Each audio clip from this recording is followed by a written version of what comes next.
Let's talk about choices for a moment. We talked about the mindset of health and desiring our health. We talked about how we usually choose what we want. We're often getting what we have asked for. The question is, why do we choose behaviors that are not consistent with what we truly desire? This is an age-old question. Someone with obesity and diabetes wishes to be well. Each day they try to make better choices. However, despite their efforts, they find themselves gaining weight and their chronic conditions worsening. Why is this? Choices are complex.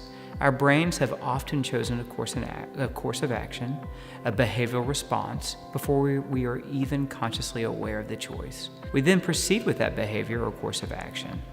Our choices are strongly influenced by our past, our emotions, our memories, our subconscious influencers. Our choices are often the result of conditioning patterns, meaning we simply do what we have always done. Many profit-hungry companies do a lot of research about how to influence our choices. They engineer their products to be addictive and then use psychologically seductive marketing techniques to get us to choose what they are selling.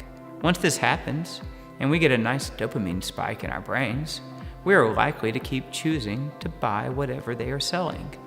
This is often something that's not good for us, that's inconsistent with our highest desires. So, are you choosing? Yes and no. You do make choices, but often they are on automatic pilot. You're just choosing whatever feels best in the moment and whatever fits with your conditioning patterns. However, once you know this, and you begin to truly understand what you want for yourself, you can begin to choose according to your highest desires. You get to choose.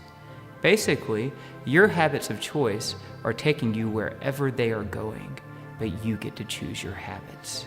So are individuals choosing to be sick? It depends.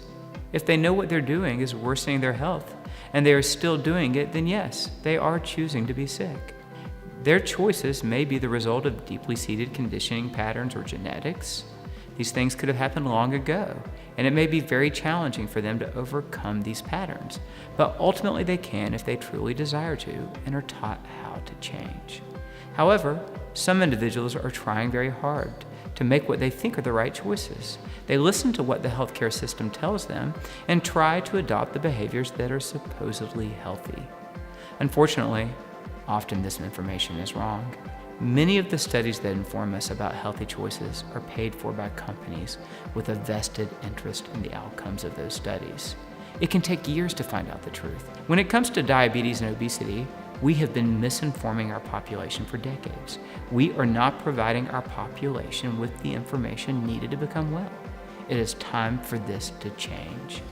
Many people with obesity and diabetes have consistently been trying to make the choices their doctors have been telling them to make, only to become sicker. When they do not respond as we suggested they would, we blame them. We suggest they didn't follow the program. When our theories about obesity and nutrition are proven wrong, rather than admit it, we blame the people we have been misinforming. How can you make the right choice when no one can tell you the truth about your health? It's time to change this. You have the power to choose, but you have to claim it. You have to be willing to take control of your thoughts and endure the discomfort of change. That's your part. You must do it. However, you also have to know the truth about what changes will take you where you want to go. Then you'll be the one choosing, and you will be choosing health and the life you want for yourself. Let's learn to make better choices together at Health Shepherds.